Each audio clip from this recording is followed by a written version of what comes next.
Hi, everyone. Welcome to 7th House Astrology Podcast. I'm Heather, and I'm here to talk about the messy, beautiful, and sometimes exhausting world of relationships. Welcome back, everyone. I know I said that we were going to talk about aspects last week, but I decided to dive into something different. Today, we are diving into the angles of your birth chart. Yes, that is correct, because I realize that's extremely important. So what are the angles? They're the angular houses. If you've ever wondered why you attract a certain type or why you act one way at home and another way at work, the answers are usually sitting in these four corners, really. Not four corners, I should say four angles. Think of these angles as like the four pillars of our life. So in astrology, these are the 1st, 4th, 7th, and 10th houses. The angular houses are the 1st house of self, the 4th house of your home and your family and your roots, followed by the 7th house, which is relationships with others, marriage, business partners, and your close friends. And finally, the 10th house of career, legacy, reputation, and your public image, which is, important. So what are the angles? Well, these angles represent where the sky meets the earth. Planets rise at the ascendant and set at the descendant. Because they sit 180 degrees apart, they work in polarity. So really, you can't understand who you need, the 7th house, until you understand who you are, the 1st house, your rising sign. So these are the houses for today that I'll be focusing on. We will get into the IC and the MC in a further episode.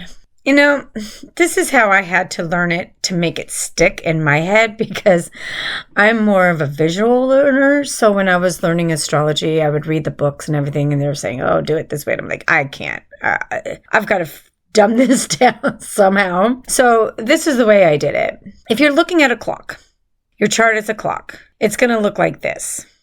At 9 o'clock is your ascendant. That's yourself. At 12 o'clock, that's your MC. That's your public image, your reputation, your career. Okay? At 3 o'clock, that's your descendant. That's your partnerships, marriage, business partnerships, contracts, all of that.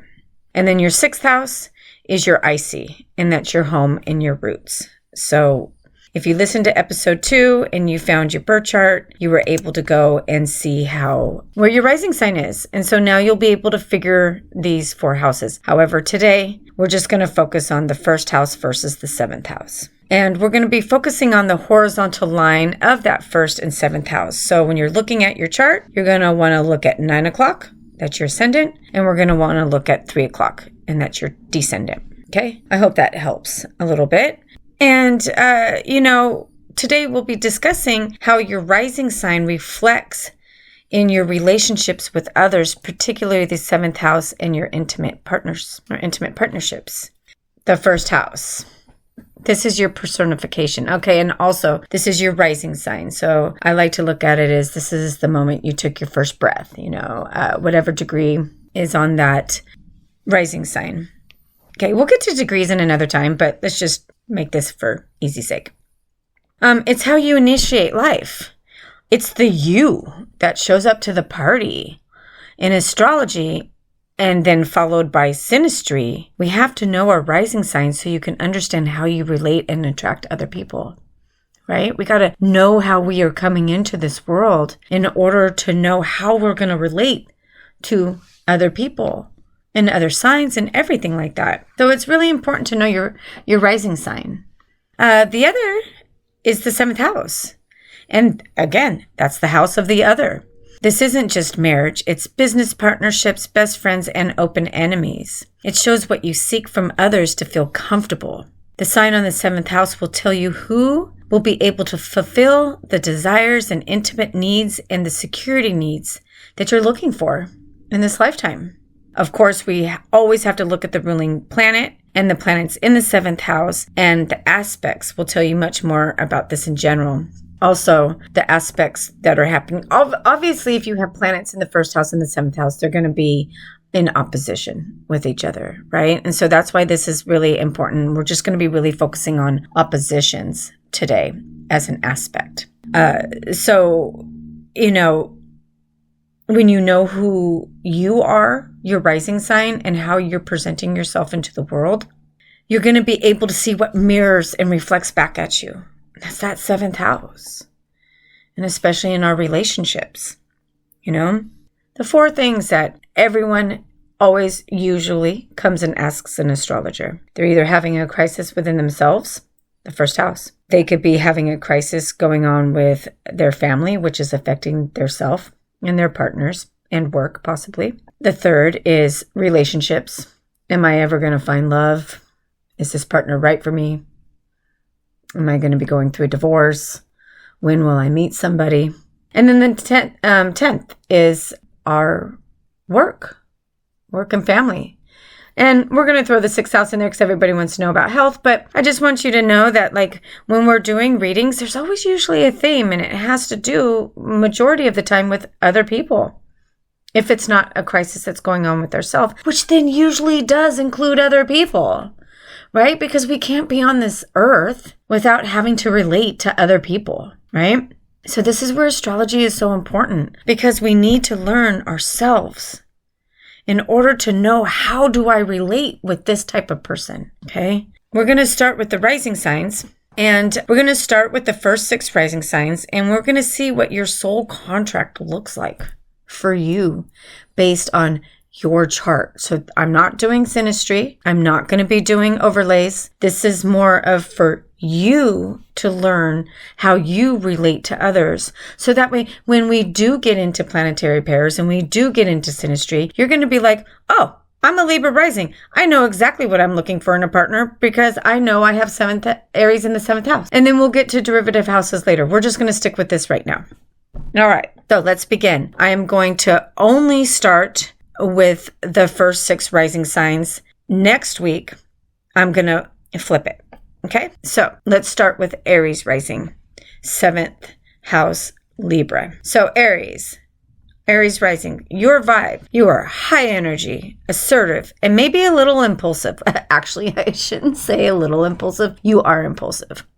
I'm just trying to be nice, but I have an Aries moon and I'm very impulsive, and it's something I'm working on. So I know a little bit about Aries. So you don't want to be told what to do or be held back from what you set your mind to. If you see something, you don't want anybody to tell you can't do it. Are you kidding me? Once you know what you want, you can be impulsive. So look for the opposite sign to see how you can slow down a little bit. Okay. That Libra is going to help you slow down and be able to not go so fast. Since you are so forceful, you actually seek a Libra 7th house partner. You need someone who's balanced, someone who's calm, someone who can tame your fire without putting it out so you don't make regrets later. Trust me, Aries moon, I have a lot of regrets. You need a partner who can confront you gracefully when you're being too much, but who gives you the freedom to lead. You're an Aries rising, so you're going to want to lead. Since you don't want to be told what to do, finding a partner who can communicate with you and encourage you to begin something will be helpful, and you will not have that feeling that your independence is going to be taken away. That's like kryptonite to an Aries. What?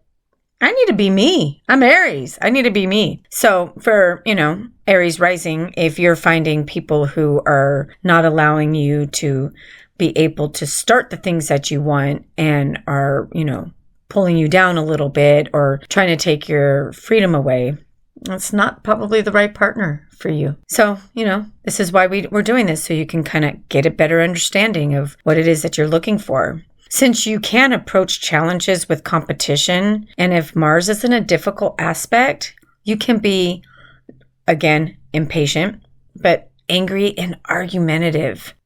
Especially if Mercury is involved.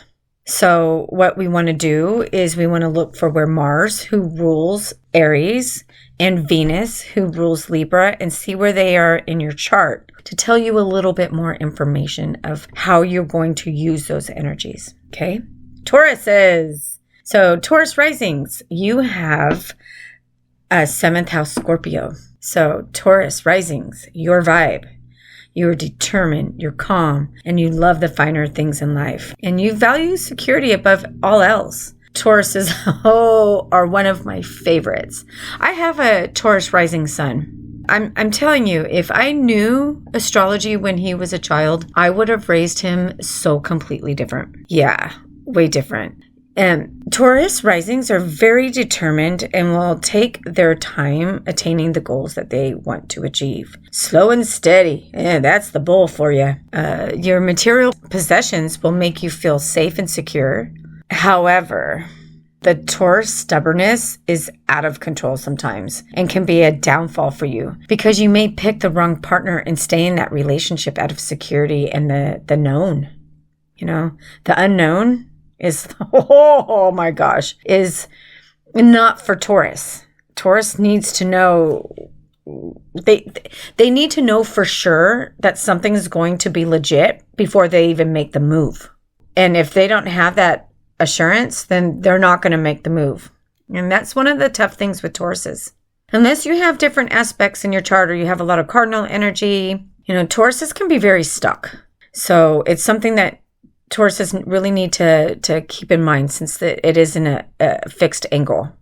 Taurus needs to make sure that they don't allow comfort needs to be more important than their psychological needs.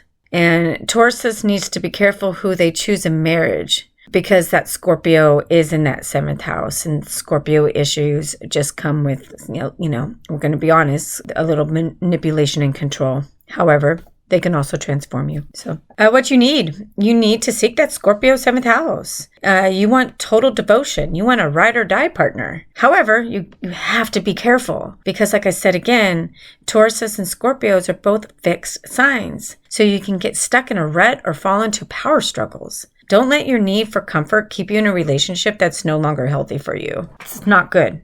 With Scorpio on the seventh house, you want a partner who is totally devoted to you and one who can meld into you. You know, that's Scorpio energy. With these two placements, committed marriage is a priority. You just need to be careful with the control issues and manipulation happening. And who wants to be gaslit, right? Listen, I have been gaslit enough in my lifetime. I'm done. I can spot it in a second. Yeah, so it's just need to be very careful with that. You want to look for Mars, Venus, and Pluto in your chart placements to give you more information on how that Scorpio energy and Venus energy is going to play out in your chart. Now we're moving on to Geminis. Gemini, you have seventh house Sagittarius. For Gemini, you're the spice of life, baby. You need to be constant mental stimulation. If you're bored, you're gone. That's not true. But Geminis love choices. Too many options, and Gemini mind goes in overthinking mode. The grass is always greener, says a Gemini. Gemini risings, I love you. I do. I know a lot of Gemini risings. Geminis never get bored, and if they do, they will search for something else to learn about. Gemini needs tons of stimulation and stimuli. You need mental stimulation and play constantly. Boredom is death to a Gemini. Gemini rising sun or moon. So finding a partner who will stimulate you is key. Geminis get such a bad rap for being cheaters. And this is something that we need to get out of our heads in pop astrology. I almost said pop psychology. In pop astrology. Because this is not true about Geminis. And I know many Geminis who are extremely faithful. It's they just get bored. And sometimes others don't like change and want to stay one way forever. You know, if you're a Gemini rising, you need to tell your partners right off the bat that you need to be stimulated all the time, and life is not going to be boring for them. And if that is someone who is, you know, very fixed and doesn't want to change, that's something to really consider, you know, when you're in a relationship with somebody. Gemini with the fixed, you know, someone's fixed energy in their seventh house is going to be tough. Boredom. Jail sentence for a Gemini. So what does a Gemini need? Sagittarius on the seventh house. You need a partner who is a philosopher and an explorer, someone who's going to constantly keep your mind going. You know, Sagittarius loves to explore. I always have this wonderful example of My granddaughter is a Sagittarius sun, but she says, we were in the car one day and she tells me, Gigi, do you know why I don't like school? And I said, why? And she says, because I'd rather be outside exploring. It's said like a true Sagittarius. That's compatible to Geminis who need constant stimulation. A Sagittarius is fire. They also don't want to be their freedom kept from them. So, they like excitement. That's invigorating for a Sagittarius rising. And the other reason why a Gemini gets a bad rap for cheating is that they do have the Sagittarius on the opposite side in the 7th house. Sagittarius is the bachelor sign. It isn't necessarily the best sign for commitment. Before you say anything, yes, Sagittarius can be committable. Every chart is different. But in general, Sagittariuses need their freedom. This means Geminis look for partners who will give them the freedom to explore all the things that our curious minds want to explore. You need someone who's going to give you a long leash. You often attract people from different cultures or backgrounds because they keep your curious mind busy. You look for a partner who shares your philosophy and who will explore and discuss all the possibilities the world has to offer. And all these ideas Gemini minds want to know, the Sagittarius energy is going to be like, well, let's go find out. This can be also attracted to a person from a different culture or background, possibly even a different religion. But you really kind of want to find someone who has the same, philosophies as you do. With Uranus, with Aquarius, that's when we will look for people with different philosophies and religions. So for Gemini, risings in Sagittarius on the 7th house, in your chart, you want to look for Mercury and Jupiter in your chart for more details on how this energy is going to play out. The next one, Cancers. Cancer risings. You have 7th house Capricorn. So Cancer risings, your vibe. You're the nurturer. You're sensitive, intuitive, and your home is your sanctuary. I have many in my life who are Cancer risings. And as a Cancer sun, there are so many differences. Me personally, I sometimes wish I was a Cancer rising. However, I'm here to learn to be a Cancer. It is what it is. Cancer risings, you are nurturing and caring and vulnerable. Unless you have Uranus in your 1st house or if Uranus is strongly placed somewhere else in your chart. Then it's a tad bit different, but if you know anything about Uranus, you know what I'm talking about. Cancer risings choose to surround themselves with others who will make them feel safe. Safety and security are the two main concerns for Cancer rising suns and moon. You don't like to be the center of attention and you prefer to hide a bit. That's why we have our shells. However, once you come out of your shell and love others, you are dedicated as a mama and daddy bear. Oh my gosh. Listen, I used to tell the example, if something ever happened to my kids, I can somehow find the strength to lift a car if my sons were underneath those cars. I would do anything, and I would fight for my boys like a mama bear fights for her cubs, any way, shape, or form. And that's just not for my boys. That's for my family and also the people I love. And the people I love are my family. So yeah, Cancers are very dedicated that way. I love to say this too, because Cancers love their home. And I always say a Cancer can make a home out of a cardboard box. So security is a must for a Cancer. And, Cancers can feel misunderstood, which is why they repeat themselves often. I bet you, if you really think about the Cancer people, they're repetitive, especially if they have their Mercuries in Cancer. They're very repetitive because they feel like they're not being heard, they're not being understood. And sometimes Cancers can be as sensitive as a crab and sometimes can be very bitter, resentful. Yeah, resentful. And they can hold on to it forever. It's like, oh my gosh, Cancers, let it go. What you need is a steady rock of a Capricorn. Because you're so fluid and emotional, you need a partner with a strong work ethic and grounded nature to make you feel safe and secure. You might even find yourself attracted to someone who's older or more conservative or who provides that protective container for your emotions. You definitely want to check where Saturn placement is in your chart for more clarity. Sometimes you can also be the older person as well. It's not just always the older person because of Capricorn and Saturn. Cancers are so intuitive. So finding a mate who will channel your intuition will bring security to your psychological needs. Definitely on that one. Someone who has a strong work ethic will also give you that safety when it comes to your home and family. Of course, again, like I said, safety of the home and family is a main concern for cancers. So in your chart, you want to look for the moon and Saturn aspects in your natal chart for more information on the aspects and where they're placed, to give you a little bit more information on how that 7th house placement will play out. Halfway there. Leo risings, 7th house Aquarius. So Leo, your vibes. You're here to shine, honey. You probably got the best hair in the room and a heart to match, which I am so jealous of Leos, especially the Leo risings, because they usually do have great hair. I find that amazing when I find out people who have Leo rising. I'm like, there it is. Like, what the heck? You definitely need to be appreciated. So let me roar, baby. That is like the calling for a Leo rising sun and moon, to be honest with you. Leos need to be able to express themselves freely. Shy? What? Oh, a Leo? No Leo rising sun or moon is shy. Yeah, I mean, I guess depending on, the placements and the planets that are in there, but majority, depending on where the sun is, most Leos are very confident, and they need and love attention that they seek. For sure. Oh, yeah. Leos have the desire to shine and impress others. Leo, the sign of royalty, you very well could feel like you are a king or a queen, and you deserve to be treated like a king or a queen.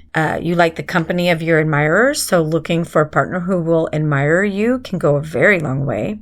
Selfishness can be an issue if the ego is out of control and needs to be tamed. The sun, house, and sign will give you some information on how you will present yourself to the world. You are a romantic and you need romance yourself. Looking for a partner who is a bit detached and does not get bent with the attention that you will need and seek. You will also be very generous, so finding someone who will appreciate your generosity will go very far. With the ego being prominent in Leo, if you are not appreciated, it is possible that you can seek attention elsewhere. Yeah, think about that. Listen, if you feel like you need to go somewhere else, then there's time you need to reevaluate your relationship. Plain and simple, So if you feel that you're not getting the emotional need that you need for your relationships, you got to communicate that with your partner. You must. And I'm bringing this up with Leo because Leo is so much about expressing themselves. But this goes to all of us. What you need is the Aquarius energy of a 7th house partner. Someone a bit detached and unique. Why? Because you need someone who won't feel overshadowed by your light. You need an authentic partner who loves you for your quirks and gives you the breathing room to be your loyal self. You are also attracted to others who are eccentric and intelligent, because Aquarius is an air communication sign, and air fuels fire, and you always need your tank full. Always, Leo. Always need it. You may like unconventional relationships. Similar to Sag on the 7th, could have partners who need their freedom and express authentic selves as well, which you should appreciate since you need to express yourself also authentically. Opposite of Sag, you may find a partner with a different religion and philosophy. But most importantly, you want someone who will give you the breathing space to be your authentic self and to love you for all your uniqueness. Yes, Leos, go ahead and roar. It's okay. Look for the Sun, Saturn, and Uranus placements for more clarity. All right, we're almost to the end. We're almost there. Virgo risings. 7th house Pisces. Virgo, your vibes. You are the perfectionist. You show love through acts of service and attention to detail. Virgo is the sign of perfection. And I always say this because I'm surrounded by Virgos. And I find that this tends to be the biggest attribute I find in Virgos, closely filled by acts of service. Criticism and perfectionism of self and others can be a detriment to finding happiness in your relationships, in yourself and others. Part of one of the issues is the stubbornness is also an issue in making changes. Virgo is a mutable sign, one that is adaptive, but my goodness, Virgos are so stubborn. I mean, I almost have to say that Virgos are as stubborn as Tauruses and Aquariuses. Seriously. And I think that has to do with the perfectionism. You know, it's like, wait, I have to make this perfect. So I'm going to stick here and I'm going to do it until I make it perfect. And then I can move on, which, that's not healthy for a Virgo. As a Virgo rising, you like to see concrete results of the determined, detailed work that you put into the things. And this includes your relationships with others. Finding a partner who will understand your need for perfection and will guide you peacefully to reach your goals that you're looking to perfect. Due to the need to look for perfection on the outside world, you tend to cover your insecurities. Virgos can find a passive partner who will let them take control, but this is not healthy because Virgo's stubbornness makes them both unhappy if nothing changes. A word of caution for Virgo risings. Be careful not to play the savior. Virgo risings sometimes attract people they think that they can fix. Look for a partner who offers healthy escapism, not a crisisness of escapism. You don't want that. What you are seeking is Piscean 7th house qualities. You seek a dreamy, empathetic energy of Pisces. You need someone who can help you get out of your head and soften your edges a bit. Pisces on the 7th is you can be attracted to who is sensitive and empathetic, caring, someone who can help you through whatever crisis you may think is big or small. On the downside, this can be possibility of finding partners who are too passive and allow you to spin out of your mind. Another thing is to be careful finding partners with substance abuse and addictions, or find people in prison and think that you can save them somehow. Pisces fall for prison talk. Oh my gosh. So dreamy. And, once they get out of prison, they stop talking to them. That's Pisces. That's Pisces energy. So there are the possibilities of deception on both ends. So Virgos, it's important to get out of your head. Try and be discerning on choosing your partner. Look for that Neptune placement and see if there's possibilities for, you trying to be a savior. You want to look for Mercury, Chiron, Jupiter, and Neptune placements in your birth chart will give you more clarity. Mercury and Chiron, I use those. I use Chiron as a ruler of Virgo, and Jupiter and Neptune are both. Jupiter is the traditional ruler of Pisces, and Neptune is the modern ruler of Pisces. You want to make sure that you look at those placements for a little bit more clarity. One disclaimer I want to put in here to make it very clear. When you're looking at your chart, so I'm going to use Aries, Libra, axis as an example. You're an Aries rising. You're not going to look for Libras necessarily, Libra suns or whatever, to be partners. So you don't want to be like, oh, I got to find a Libra person. You want to find the qualities of Libra and the qualities of Venus, the ruling planet of Libra. Don't leave here thinking, oh, I'm an Aries, I've got to find a Libra person. No, you can find another placement that's going to have some of those Libra qualities. Okay, don't look at it like that. I also had a client who had a Cancer rising, and he was not religious at all. At all. But his 7th house was Capricorn and Saturn ruled, and his wife was really, really conservative. She was very much into the church, very conservative. She didn't smoke. She didn't drink. My client was a pothead. He drank. So that's what I mean is she didn't have any planets in Capricorn, but she embodied the Capricorn energy. Okay. So I really want to make sure that we don't have any kind of confusion when it comes to that. I don't want you to leave here and say, oh, I'm this, I have to find this. No, you just want to find those energies, those types of energies. I'll give you another example. I'm going to use me as an example. I have it flipped. I am a Libra rising and I have an Aries 7th house. My first marriage was war. Literally, it was war. We should have never been together. After that, though, I have never been in another relationship where it's been like that. But I have found partners who are assertive, who are leaders, who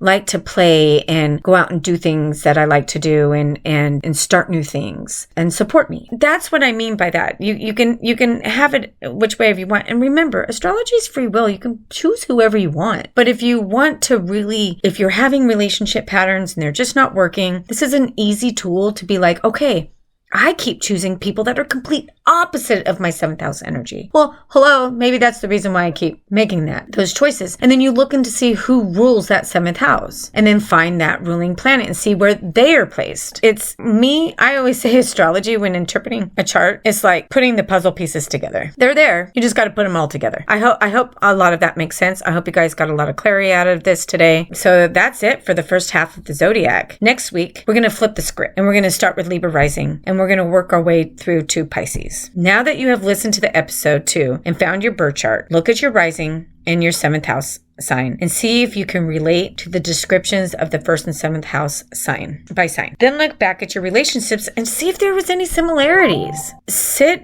with this and reflect and use this introspection to really understand what it is that you are seeking in a partner. And this is also a good time for you to sit back and reflect and understand why some of the relationships did not work. Okay. And this isn't just about intimate relationships. You can find that in your friendships. Like for instance, I'm going to use my example again with my Libra Aries excess. I have friends that are very independent. I am not the type of friend that needs to talk to my friends every single day. Neither are my friends, my close friends, the ones that I, that are 7th house. We're very independent. We're doing our own things. And then we come together and then we'll chat and we'll bring everything together and then we go off and do our own things. It's not just intimate partnerships. It's also the people that are close to us. Just something to think about. Do some reflection on it. And then, remember, this is key everyone. Once you understand your own rising energy, finding a partner becomes a lot more natural because you finally understand you. And that is the most important thing in learning how we relate to each other. Gotta learn how we relate to ourselves first. Yeah. So listen, biggest thing I can tell you, learn yourself before you learn somebody else. Love yourself before you can love another. And remember to like and subscribe and review the show. This does help the show grow, and I need it to grow. I want so many people to learn this.